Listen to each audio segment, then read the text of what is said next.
Hello there, Varsha Sisodia once again with you all. How are you all?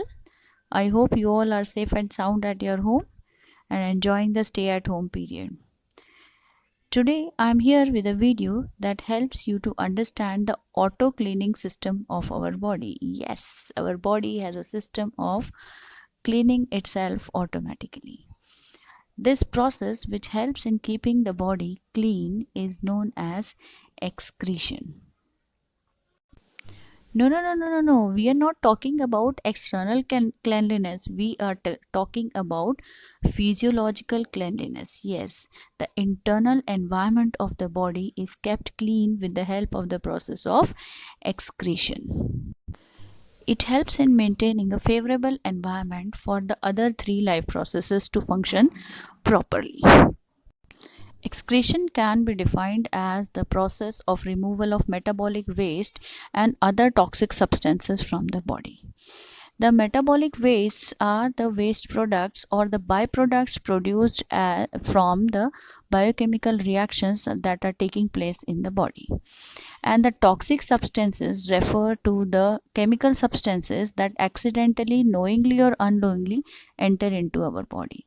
Now, knowingly, what chemical substances enter into our body? Like medicines. Definitely, medicines are chemical substances that enter into your body. Some part of it is useful, and some part of the medicines may not be useful to the body, and they are removed from the body with the help of excretory system. Like the other three life processes, this is also universal to all living organisms. That means to say it is same for all.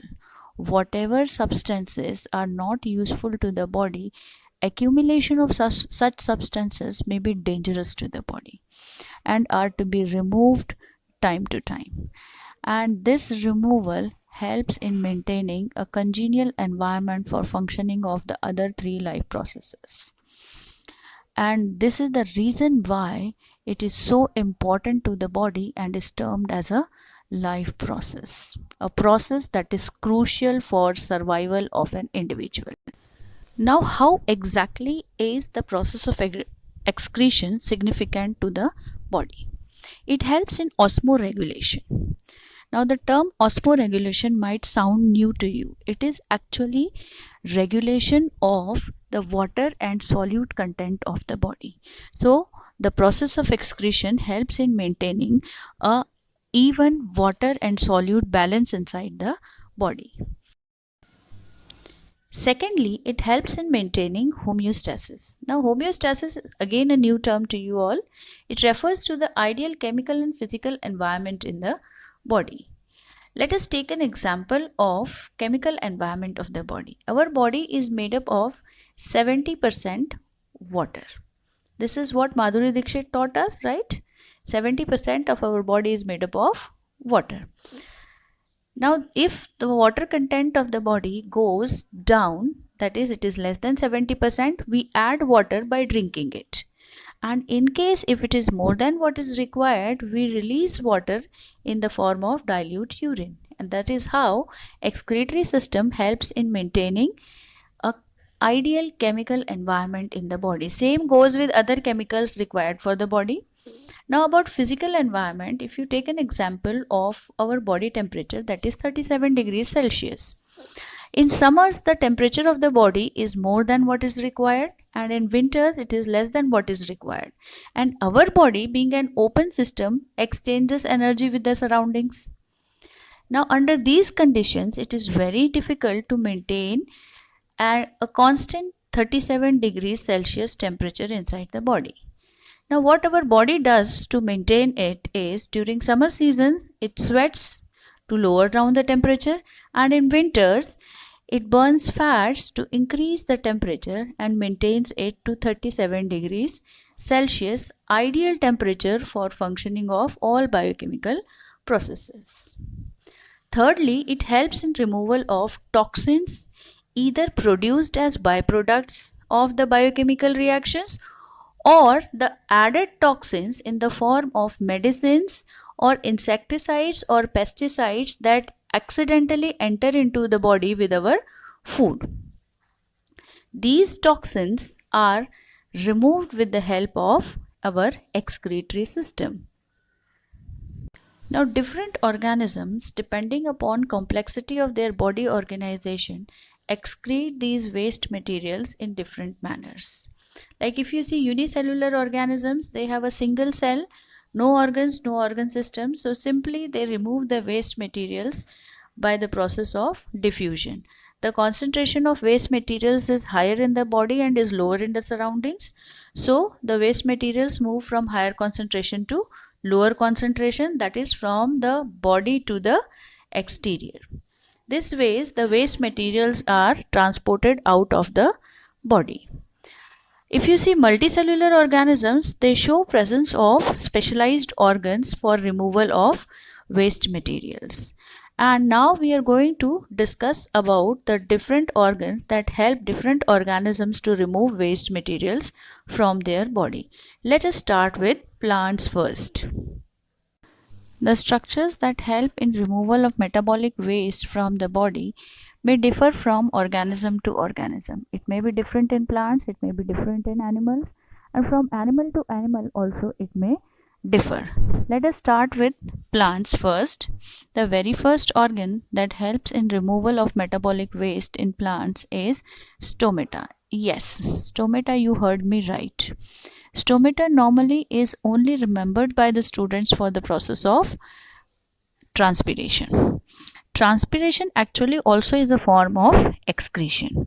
It helps in removal of excess water that is absorbed during the process of accumulation of minerals in the plant body. At the same time, the byproduct of the process of photosynthesis, that is carbon dioxide, also is removed from the stomatal pores only. The second structure that helps the plants in the process of removal of metabolic waste are lenticels. You might have seen some cracks on the bark of a tree. Have you ever seen this? Yes, of course, you might have seen that.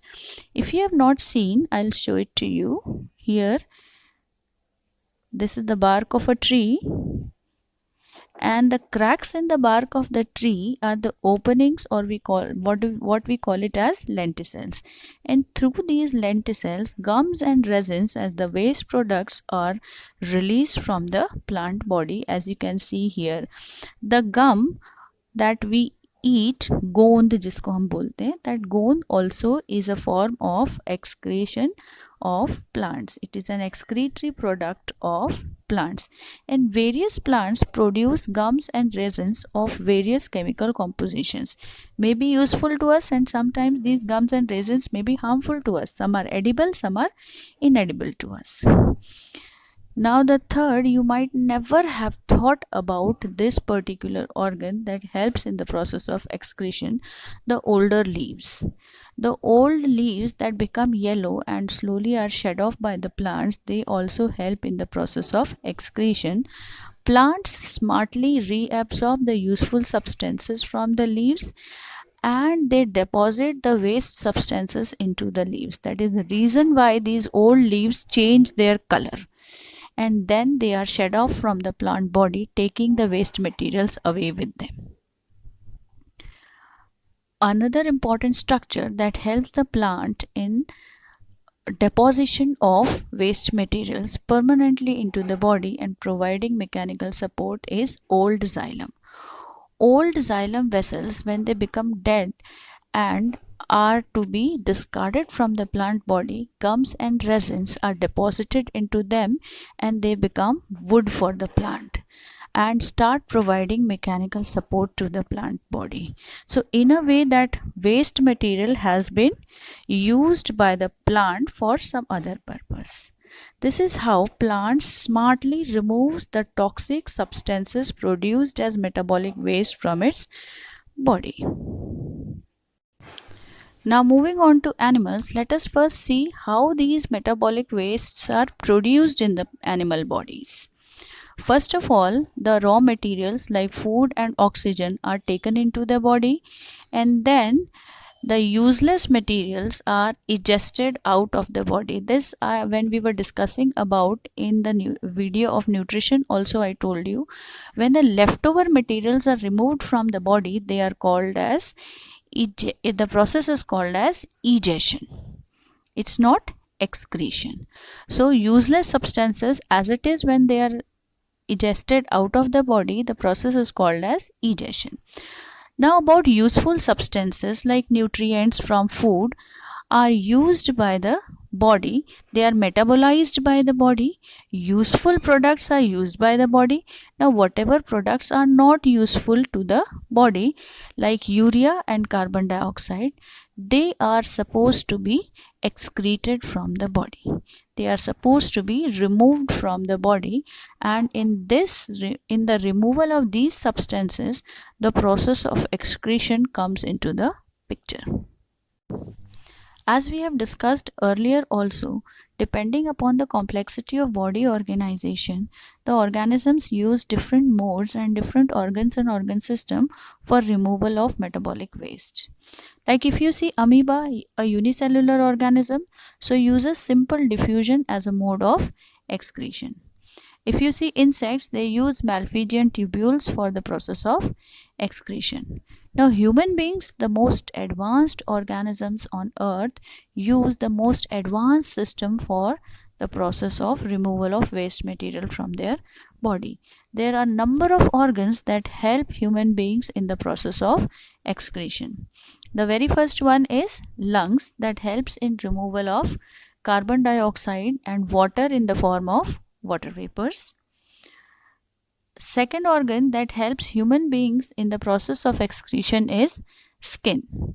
Skin helps in removal of metabolic waste in the form of sweat and sebum. Sweat helps in removal of water and some soluble salts from the body. And sebum is the oil produced by your body, that again is a waste material from your body. It also helps in moisturization of your skin too. The third organ that helps in removal of metabolic waste, that we have already read about in the process of nutrition, that is liver. Liver not only is a gland that helps in emulsification of fats, it also helps in breaking down chemical substances that enter accidentally or knowingly into our body. Knowingly or unknowingly, whatever chemical substances enter into our body are broken down with the help of liver. That is the reason why you must have seen excess of alcohol in the body leads to damage to liver only. That is because liver helps in breakdown of these chemical substances that have entered our body accidentally or deliberately, whatever it is. Same ways you might have seen on the cartons of medicines also, it is written that overdoses may be dangerous to liver and kidneys. This is because these chemical substances ultimately will be removed from the body with the help of either liver or kidneys, and excess of these substances will also get deposited in liver and kidney, and deposition of these substances may lead to damage to liver and kidney. So now you understand that warning which is written on the medicine boxes. Now the third one is colon. Colon is the last part of your digestive system, if you remember, that holds the fecal matter. Here the bile salts and bile pigments that were added in the small intestine are broken down and are used up for the process of emulsification, and the leftover is removed with the help of in dissolved form in fecal matter only. The last and the most important organ that helps in the process of removal of metabolic waste is kidney, that helps in removal of nitrogenous waste. Along with that, it will also help in removal of excess water from the body.